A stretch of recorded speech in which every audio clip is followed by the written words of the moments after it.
मान लो कि आपके घर में किसी बच्चे की, लड़के की या लड़की का या मंगल विवाह नहीं हो रहा हो या शादी नहीं हो रही हो, या उस लड़के लड़की के लिए बहुत प्रयास कर लिया आपने और उसकी शादी हो ही नहीं रही। जितने लोग भी कथा सुन रहे हो बहुत ध्यान देना,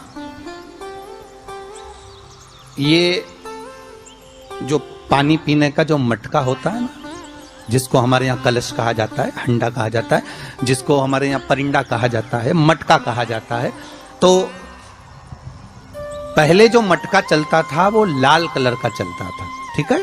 उस पे कलाकृति करते थे लोग, उस पे डिजाइन करते थे। आपके यहाँ भी होगा, जितने लोग कथा सुन रहे हो ना, आपके यहाँ भी मटका होगा, लाल कलर का चलता था। अभी अभी जो मटका चल रहा है ना, उसका कलर चेंज कर दिया गया। कौन सा कलर का हो गया? वो काले कलर का बेचने लगे। तो वो बेचने वाला क्या कहता है कि साहब ये सफेद, ये लाल जो मटका है ना, इस मटके से मजबूत अगर कोई मटका है तो वो काला है। बोलो सही है कि गलत है? अरे बोलो तो सही है ना। आप कभी जाओगे बाजार तो कह देगा, कुमार भी कह देगा, ये जो मटका है ना लाल वाला, इस लाल वाले मटके से मजबूत ये काला वाला मटका है, ये काला मटका है। और महाराज इससे पानी ज्यादा ठंडा ये कर देगा। पर शिव महापुराण की कथा, लिंग पुराण की कथा कहती है, और अगर आपने बैसाख मास की कथा को श्रवण कराओ, बैसाख की एक कथा होती है, उसको अगर आपने श्रवण कराओ तो उसमें वर्णन आता है कि घर के अंदर जहां पर आप पानी पीते हो, जिस स्थान पर अन्नपूर्णा निवास करती है, जिस स्थान पर अन्नपूर्णा का वासा होता है, रसोई घर में जहां पर भोजन बनता है, उस स्थान पर काला मटका नहीं रखा जाता। काला हंडा, काला मटका उस स्थान पर नहीं रखते। पर आज फैशन के हिसाब से, अरे साहब ये मटका थोड़ा कम ठंडा पानी देगा तो ये मटका ज्यादा ठंडा पानी देगा, तो उसको काले मटके को रखते। पर हमारा शास्त्र कहता है काला मटका लोग रखते कहाँ थे? पहले जो शास्त्र रीति थी, उस काले मटके को रखते थे जब मकान बनता था, जब प्रॉपर्टी बनती थी, जब जमीन बनती थी, जब जायदाद बनती थी, संपदा बनती थी, तो उस स्थान पर उस काले मटके को केवल नजरोटे के लिए, केवल हाय के लिए, केवल नजर के लिए रखा जाता। उसको लोग लेना पसंद नहीं करते।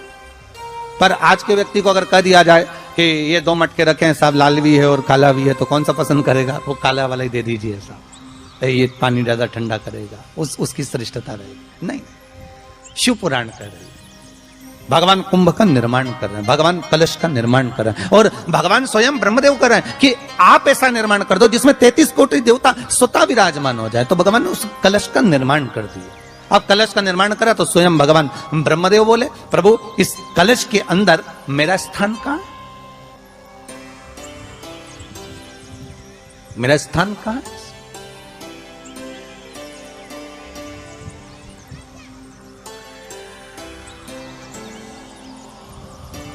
बहुत ध्यान देना महाराज, कलश का जो मुख होता है, उस मुख पर भगवान विष्णु का स्थान होता है। किसका स्थान है? भगवान विष्णु का। थोड़ा सा नीचे आओगे, जहां से कलश का मुख दबा हुआ होता है, वह जगह भगवान स्वयं शिव की होती है। किसकी जगह है? भगवान शंकर की। कलश का अग्रभाग, नीचे का भाग जहां से फैला हुआ होता है, वहां ब्रह्मा का आधिपत्य स्थापित होता है।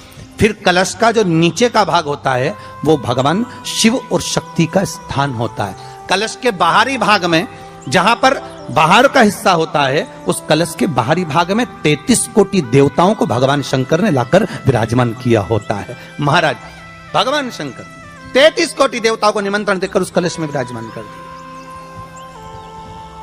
कितना सुंदर है महाराज जी। उस आम के पल्लव की महत्वता को जरा जानिएगा, बहुत बहुत ध्यान दीजिएगा। आम के पत्ते देखें आप लोगों ने? अरे बोलो जम के तो बोलो। देखें, उसका प्रयोग कभी आप लोगों ने करा? आम के पत्ते का कभी प्रयोग कर देखिएगा। अभी तो नवरात्रि चल रही है, नवरात्रे में जब 5वां दिन नवरात्रे का रहे, चैत्री नवरात्रे का 5वां दिन रहे, और मान लो कि आपके घर में किसी बच्चे की, लड़के की या लड़की का या मंगल विवाह नहीं हो रहा हो या शादी नहीं हो रही हो, या उस लड़के लड़की के लिए बहुत प्रयास कर लिया आपने और उसकी शादी हो ही नहीं रही, अथक प्रयास आपने कर लिया और उसका मंगल विवाह नहीं हो रहा, तो ये देवी भागवत में स्पष्ट कहा गया, देवी भागवत में वर्णन किया गया है, देवी भागवत में वर्णित किया गया। और देवी भागवत में कहा गया कि आम का जो पत्ते होते हैं, आम का जो पत्ता होता है, आम का जो पल्लव होता है, उस आम के पत्ते पर हल्दी और सिंदूर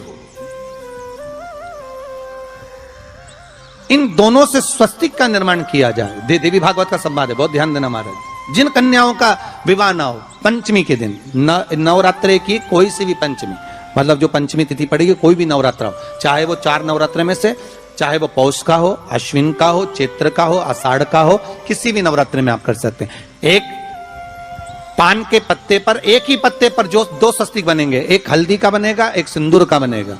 बस अंतर इतना है, जो हल्दी का स्वस्तिक है उस पर कंकु के चावल अर्थात रौली के चावल, रौली कुंकू के चावल रखना है, और जो सिंदूर का है उस पे हल्दी के चावल रखना है। इतना रखकर जिस लड़का लड़की का विवाह नहीं होता उसकी हथेली पर रखकर उसका नाम और गोत्र बोलकर महाराज उसको ले जाकर नीम के पेड़ के नीचे उसको रख दिया जाता है। मात्र 3.5 या 4 महीने ऐसे रहते हैं जिसके अंदर उस लड़का लड़की का विवाह पक्का हो जाता है। जिसका विवाह नहीं होता केवल उसी के लिए,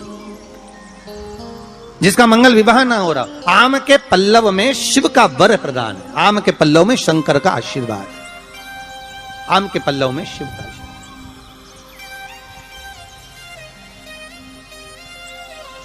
भगवान भूत भावन भूतेश्वर मेरे शिव, मेरे करुणा सागर मेरे शंकर, मेरे त्रिकालदर्शी, मेरे कैलाशी, मेरे भोलेनाथ स्वतः कह रहे हैं, हरि रति तुम रोती क्यों है, तुम्हारे रोने का कारण क्या है? प्रभु मेरे पति के साथ ये आम का पेड़ भी जलकर भस्म हुआ। आम का पेड़। भागवत जी किस किसने सुनी है? हाथ उठाओ जरा, जिन जिन ने भागवत जी सुनी है। आप लोगों ने सुनी है भागवत? रखिए हाथ। अगर आप लोगों ने भागवत सुनी होगी तो उसमें वर्णन आता है, तक्षक नाग डसने के लिए जब जा रहा था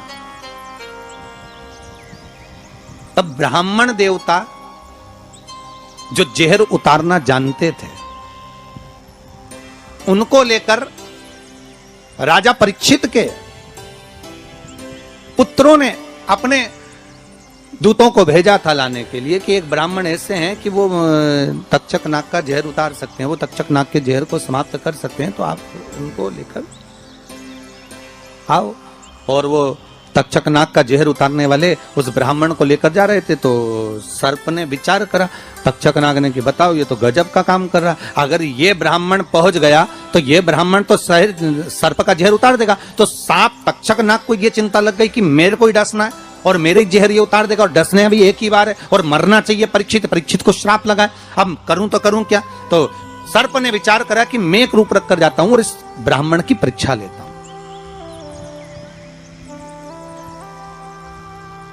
सर्प रूप रख कर गया। भागवत आप लोगों ने श्रवण करी होगी।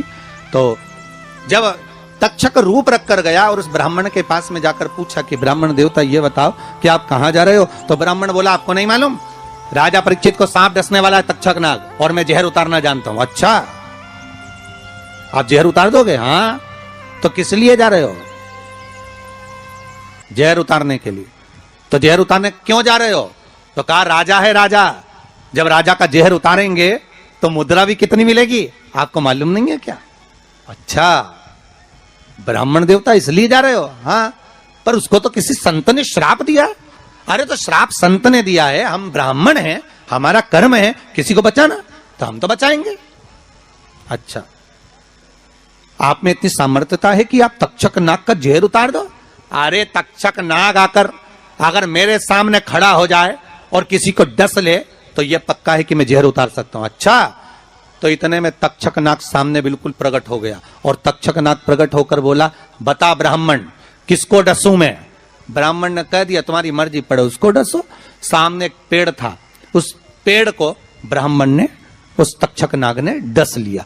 अब तक्षक नाग ने उस पेड़ को डसा और डसने के बाद में वो पेड़ पूरा जल गया, पूरा जल गया।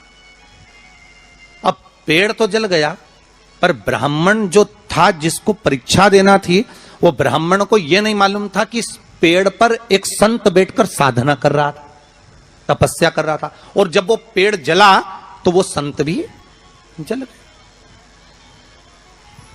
संत भी जल गया। अब जब संत जल गया, ब्राह्मण ने हाहाकार की आवाज जब सुनी तो आंखों में जल भर गया। आखिर हुआ क्या? ये संत जल कैसे गया?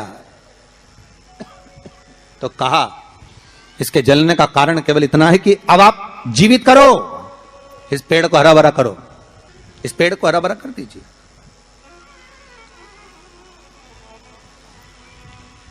और ब्राह्मण ने हाथ की अंजलि में जल लिया। हाथ की अंजलि में जल लेकर ब्राह्मण उस जल को पेड़ के ऊपर छींट रहे थे, तो सबसे पहले ब्राह्मण ने यह मन में सोचा कि भोलेनाथ, शंभु, त्रिकालदर्शी है कैलाशी, कृपा ऐसी करना कि सबसे पहले जो पेड़ पर जो संत बैठा था वो जीवित होना चाहिए, जो वृक्ष पर संत बैठा है वो जीवित होना चाहिए।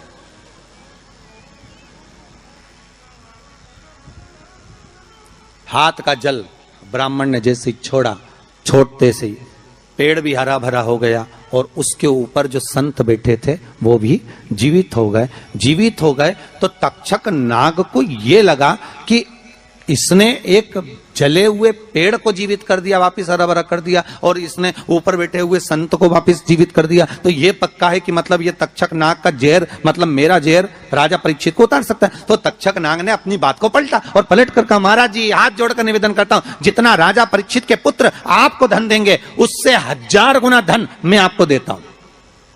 ब्राह्मण ने कहा ठीक है, अगर दक्षिणा से बड़ी दक्षिणा हमको एक ही जगह पर मिल रही है तो फिर हमें जाने की जरूरत क्या। ब्राह्मण ने दक्षिणा ली, वापिस मुड़ गया, वापिस मुड़ गया।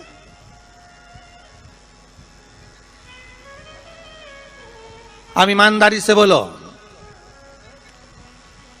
वो ब्राह्मण नरक गया होगा कि स्वर्ग गया होगा? जरा जम के बोलना हो, सुनाई देना चाहिए हमको। कहां गया होगा? नरक। काय में लिखा है? देवी भागवत में।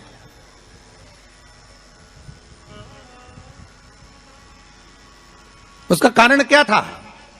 शिव महापुराण की कथा कहती है जैसे एक नाव चलाने वाला व्यक्ति नाव लेकर जा रहा है और उसमें बहुत सारे यात्री बैठे हैं, बहुत सारे यात्री, और नाव डोलने लगी, आंधी चलने लगी, तूफान चलने लगा, हवा आने लगी, लहरें उठने लगी और नाव डूबने लगी। तो जो नाव में बैठा हुआ नाव चला रहा था वो कूद गया और कूद कर बाहर निकल गया, और निकलकर सारे के सारे जितने नाव में बैठे थे वो सब जलने लगे। जितने नाव के अंदर बैठे थे वो सारे के सारे जलने लगे।